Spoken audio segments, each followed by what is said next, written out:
Anniversary ಮಾಡ್ತಾ ಇದ್ದೀನಿ, ನೀವು ರೆಡಿ ಆಗ್ಬೇಕು ಅಂತ ಹೇಳಿದ ತಕ್ಷಣ ನನ್ನ ಅಮ್ಮ ಫಸ್ಟ್ ಏನಂತ ಹೇಳಿದ್ರೆ, ಮಗಳಿಗೆ ಇನ್ನೂ ಮದ್ವೆ ಮಾಡಿಲ್ಲ, ನನ್ನ ಆನಿವರ್ಸರಿನ ಮಾಡಿದ್ರೆ ಏನ್ ಅನ್ಕೋತಾರ ಅಂತ. ಏನ್ ಅನ್ಕೊಳ್ಳೋದು ಖಂಡಿತವಾಗ್ಲೂ ಬೇಕಾಗಿಲ್ಲ.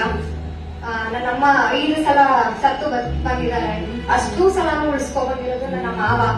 ನನ್ನ ಮಕ್ಳು ಅನಾಥವಾಗ್ಬಿಡ್ತಾರೆ, ಅವ್ರ ಸಲುವಾಗೇ ಬದುಕ್ಬೇಕು ಅಂತ ಹೇಳಿ ಇಷ್ಟು ವರ್ಷಗಳು ಕಷ್ಟಪಟ್ಟು ಬದುಕಿ ಮೊನ್ನೆವರೆಗೂ ಕೆಲಸ ಮಾಡ್ತಾನೆ ಇದ್ರು ಅವರು, ನಮಗ್ ಸಲುವಾಗಿ ಮಕ್ಳು ಗೊರೆ ಆಗ್ಬಾರ್ದು ಅಂತ. ನನ್ನಪ್ಪ ಇಷ್ಟು ವರ್ಷ ಆಗಿದೆ, ನಡೆಯಕ್ ಆಗ್ತಾ ಇಲ್ಲ, ಶುಗರ್ ಇದೆ, ನನ್ನ ಮಗಳಿಗೆ ಒಬ್ಳಿಗೆ ಹೊರೆ ಆಗ್ಬಿಡತ್ತೆ ಅಂತ ಹೇಳಿ ಈಗ್ಲೂ ನಡ್ಕೊಂಡು ಕೆಲಸ ಮಾಡ್ತಿದ್ದಾರೆ.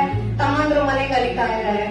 ಸೊ ಈಗೆಲ್ಲ ಕಷ್ಟಪಟ್ಟು ಈ ಎಲ್ಲಾ ಹಂತಗಳಲ್ಲೂ ಈ ಕ್ಷಣದಲ್ಲೂ ನಮಗೋಸ್ಕರ ದುಡಿತಿರೋ ನನ್ನ ಅಪ್ಪ ಅಮ್ಮನ್ನ ನನ್ನ ಸಂಪಾದನೆ ಸೆಲೆಬ್ರೇಟ್ ಮಾಡೋದಕ್ಕೆ ಯಾರು ಏನೋ ಅನ್ಕೋತಾರೆ ಅನ್ನೋದ್ರ ಬಗ್ಗೆ ನೀವು ಖಂಡಿತವಾಗ್ಲೂ ತಲೆ ಕೆಡಿಸ್ಕೊಳ್ಳೋ ಅವಶ್ಯಕತೆ ಇಲ್ಲ.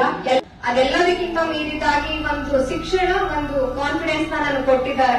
ಅದಕ್ಕೆ ನನ್ನ ಅಪ್ಪ ಅಮ್ಮನ್ನ ಅವ್ರಿಗೆ ಸಲುವಾಗಿ ಒಂದಿನ ಸೆಲೆಬ್ರೇಟ್ ಮಾಡೋದಕ್ಕೆ ನಾನು ಯಾವ್ದಕ್ಕೂ ತಲೆ ಕೆಡಿಸ್ಕೊಳ್ಳೋ ಅವಶ್ಯಕತೆ ಇಲ್ಲ. I am very proud of my parents.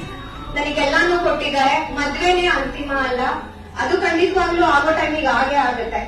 ನಮ್ಮ ಸಂಭ್ರಮಕ್ಕೆ ನೀವೆಲ್ಲರೂ ಭಾಗಿಯಾಗಿದ್ದೀರಾ, ನಮ್ಮ ಸಂಭ್ರಮನ ಡಬಲ್ ಮಾಡಿದ್ದೀರಾ. ನಮ್ಮ ಈ ಸಂಭ್ರಮ ಇನ್ನ ಡಬಲ್ ಆಗಿ ಅಂತ ಒಂದು ಸಣ್ಣ ವಿಷಯನ ನಾನು ನಿಮ್ಮಿಂದ ಅಷ್ಟೇ ಕೇಳ್ತೀನಿ. ಅದನ್ ಬಿಟ್ರೆ ಮತ್ತೇನೂ ಇಲ್ಲ. Thank you so much.